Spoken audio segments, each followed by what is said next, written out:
Che balcone è questo? Il balcone gemello a questo è il balcone vescovile, dove si affaccia il vescovo, quello più piccolo, che c'è l'altra camera più piccola.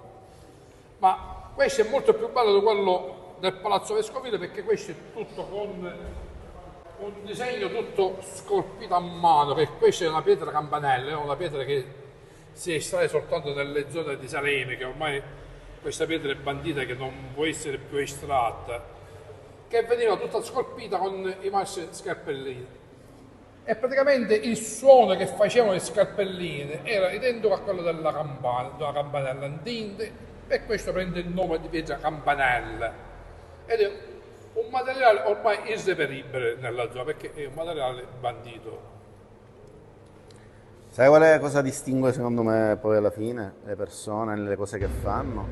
La passione che hanno per quello che fanno e per la bellezza in generale. E qua si capisce che a te comunque ti piace il bello a prescindere perché poi se non hai questa cura non ci può venire. È bello ciò che piace, Sì, perché per me può essere bello, per un altro no.